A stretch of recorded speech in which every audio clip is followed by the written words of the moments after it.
emerges best immunization state, South Nigeria. Communities along Calabar and Ikom Federal Highway laud federal government for ongoing road rehabilitation and dualization. Plus, correspondent X-rays tuberculosis treatment and management in Cross River states. Details shortly. Good evening. Welcome to NTA News at 7. I am Erika Ivy. Now the news in details. Communities along Calabar and that of Calabar-Ogoja Federal Highways in Cross River State are full of excitement and appreciation to the President Muhammadu Buhari administration for dualizing and reconstructing the roads which had been abandoned and in dilapidated state for several years. Paul Abel visited the roads during inspections of the projects. The Calabar-Itu Federal Highway has been a nightmare to motorists and communities on that axis for several years before it was re-awarded by President Muhammadu Buhari administration to bring respite to the people, as the road is a major economic spinner which connects South-South and other Southeast states. The over 87-kilometer, 185 billion naira road with 5 bridges, over 45 culverts, handled by one indigenous firm and 2 multinationals, which links Cross River and Akwa Ibom states, is making progress as members of communities along the axis can but express their joy on progress of work on the road. It is same story for the Calabar-Ogoja Federal Highway, as the provision of funds has facilitated the job to meet specifications and deadlines. We are very grateful to the President for delivering us from this mess after 36 good years. We are praying that the effort that has been started should be effectively completed. So need to government come there and compensate those people, those shops, to scatter to make the road wide. Everybody benefit for government. I appreciate this government because it do something where carry I see. It's a thing of joy for the host community as long as the local government is concerned. So we really appreciate the federal government and Julius Berger in particular for a work well done.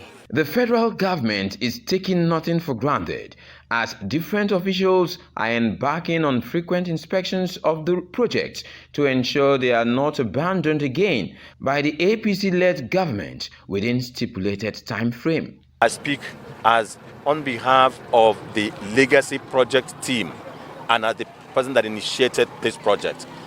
We haven't abandoned this project, and we are doing this for you to see what the APC government is doing in Nigeria. From what I can see now, there is no challenge of funding. The contract will continue to enjoy smooth funding. I'm satisfied, but I want them to do more. The contractor has the will to work, because when you look at this project, they came and started working on site even before they were paid. When such critical infrastructure are completed, it does not only give credence to government developmental strides, but also drastically changes the socio-economic lives of the people. In Calabar, Paul Abel, NTA News. Ayade to be honored as Cross River State emerges 2022 Best Immunization Performing State in South Nigeria. This report is here presented from our studio. Cross River State Governor Senator Ben Ayade is said to be honored as Cross River State emerges Best Immunization Compliant State in South Nigeria after a thorough assessment conducted by both local and international health partners through 2022.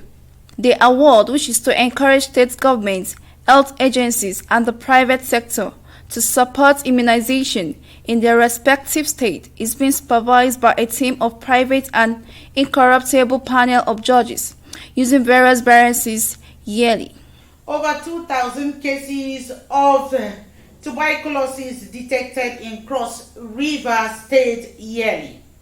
Free treatment and management of tuberculosis is accessible in all health facilities in Cross River States. Program Manager tuberculosis, buruli, ulcer, and leprosy Cross River State, Dr. Jana Ofo, while encouraging Cross Riverians to take advantage of the free tuberculosis services in the state and get screened for treatment, stated these, while giving NTA an update on the state of tuberculosis treatment and management in Cross River State. Maureen Leo Ajam tells us more. Tuberculosis, also known as TB, is an infectious disease that causes infection in the lungs, spine, brain, and the kidneys. According to World Health Organization, in 2020, Nigeria recorded a total of 136,591 cases, 15% higher compared to 120,260 cases recorded in 2019. Similarly, in 2021, the country recorded 207,785 cases, 50% higher compared to the number recorded in 2020. Amidst COVID-19 response, the World Health Organization and partners are supporting Nigeria towards attaining a tuberculosis-free status. And these efforts are ongoing in Cross River State, as TB treatment and management are accessible and free of charge across all health facilities in the state. Records from the tuberculosis, buruli, ulcer, and leprosy program in Cross River State has it that in Cross River State, over 2,000 cases of tuberculosis are detected quarterly, with over 5,000 cases being detected across the state yearly. Anywhere you go to for TB services and you are asked to pay money for the drugs, you should let the Cross River State TB program to know. You are not supposed to pay one dime for the drugs. It's an airborne infection. That means we contact TB through coughing, sneezing, singing. When we do all those things, for somebody that has TB, you're most likely going to pass the infection. However, adherence to tuberculosis medication still poses a challenge. So it behooves on us to prevail on people. Continuous counseling, continuous persuasion, to let them know that there is need for you to go to the nearest health facility for you to be screened for TB. Patients are therefore advised to ensure adherence to medication, as TB is curable and treatment is accessible, while Nigerians are being advised to look out for signs and symptoms of tuberculosis. The signs and symptoms include cough that lasts more than 3 weeks, chest pain, coughing or blood, feeling tired all the time, night sweats, chills, fever, loss of appetite, and weight loss. In Calabar, Maureen Leo Ajom, NTA News. The federal government has inaugurated 14-member ministerial task force expatriate quota administration committee. This report is here presented from our studio.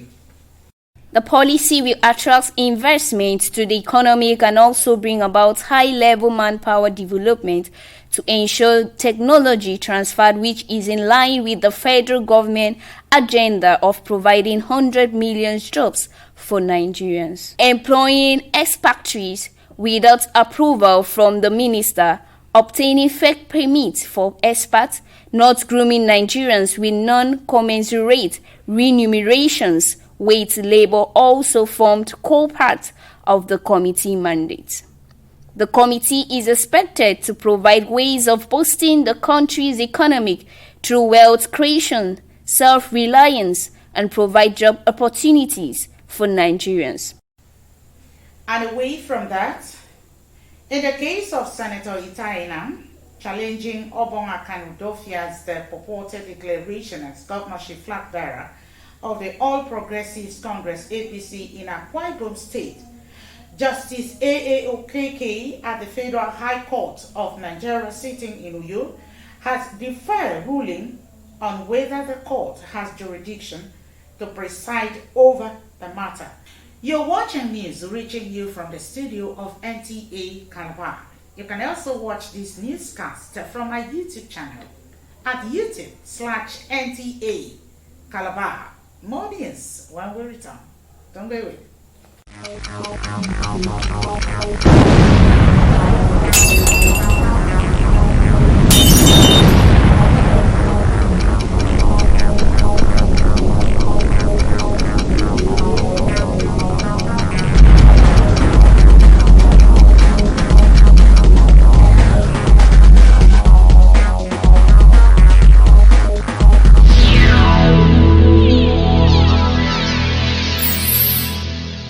Welcome back to the rest of the bulletin. Nigeria launches a carbon emission market strategy which provides policy recommendations that will guide the national transition to a green economy. Onenge Fineface reports that this is in demonstration of the nation's commitment to net zero carbon emission by 2060. At COP26 in Glasgow, President Muhammadu Buhari announced Nigeria's net zero target of 2060. Several policies have been initiated to achieve this target, the latest being the Emissions Trading Scheme, ETS, which is a market-based approach used in the reduction of human-induced greenhouse gas emissions, especially carbon dioxide, into the atmosphere. Also known as cap and trade, the ETS is a cost-effective way of reducing greenhouse gas emissions. And for Nigeria, focus is on sectors in which emissions are said to be shooting up, including transport, energy, and construction.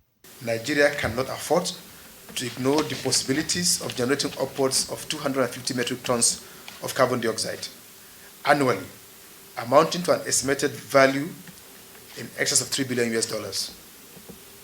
The Federal Ministry of Environment is therefore poised to explore all options that are driven by our domestic realities and yet in tune with global benchmarks and best practices to ensure the development of a scheme that adds value to the environment, trigger bankable and commercial transactions, which will ultimately generate jobs.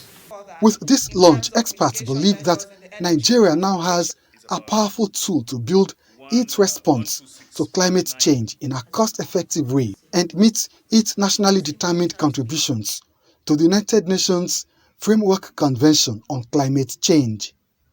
Onengiye Fineface, NTA News.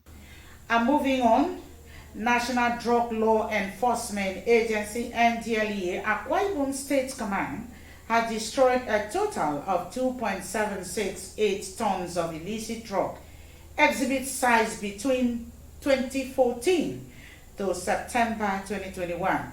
Calvin Samuel reports that the destruction of drug exhibits was witnessed by government functionaries, health of agencies, and guests.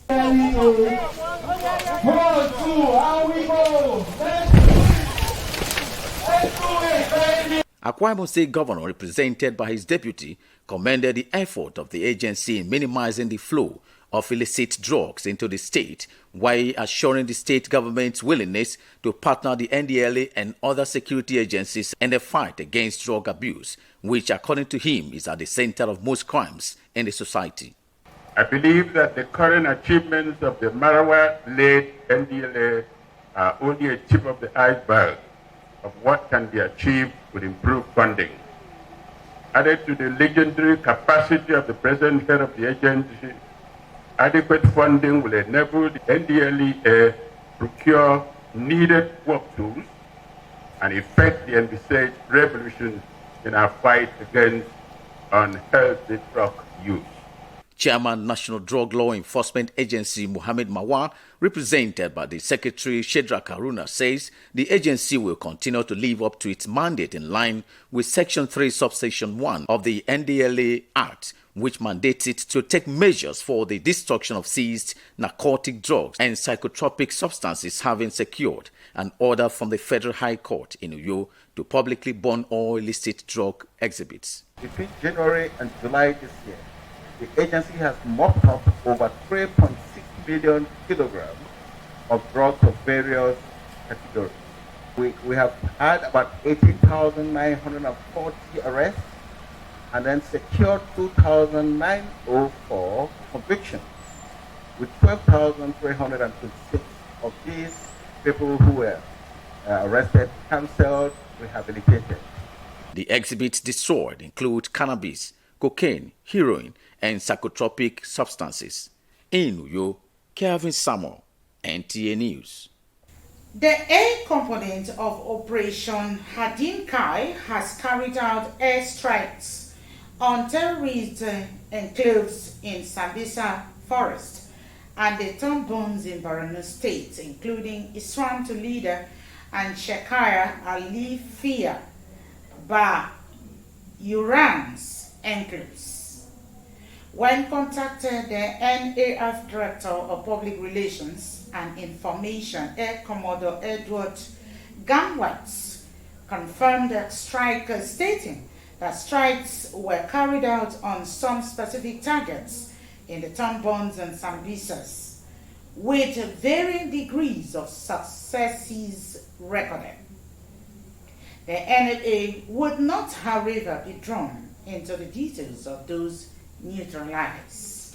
President Muhammadu Buhari in Abuja declares that football remains the #1 sport in Nigeria and a national asset. Therefore, his administration will resist any attempt to undermine its development. The report is here presented from our studio. The president made the pledge while receiving the 10-year football development master plan submitted by the Minister of Youth and Sports Development, Sunday Dari. Describing football as our passion and a major tool for unity, the president affirmed that it is the responsibility of government to safeguard the sport, which has brought Nigeria many laurels, and treat it as a national asset. The governor of Cross River State, Professor Ben Ayade, has approved the constitution of the State Funeral Committee and subcommittees for the burial of late Dr. Joseph Wayas. The committee and subcommittees whose Central Planning Committee has been inaugurated include Senator Kanwa Gabi-Sam, Chairman, Central Planning Committee, Professor Ivara Isu, alternate Chairman, Central Planning Committee General Edward Unina, retired member, Senator Musa Agadi, member, Senator M. Timbu Jr., member, representative of the Senate President, member, representative of the House of Representatives, member, Senator Victor Ndoma Egbasan, member, and Joseph Wayas Jr., member, among others. But before we go, a recap of the top stories. Governor Ben Ayade is to be honored as Cross River State emerges best immunization state in South Nigeria. Communities along Calabar and Ikom Federal Highway has lauded the federal government for ongoing road rehabilitations and dualization of Calabar-Itu Road. We also told you that our correspondent has X-ray tuberculosis treatment and management in Cross River States and reports that treatment across all health facilities free in the states. That is the news. Stay safe. Thanks for watching. Good night.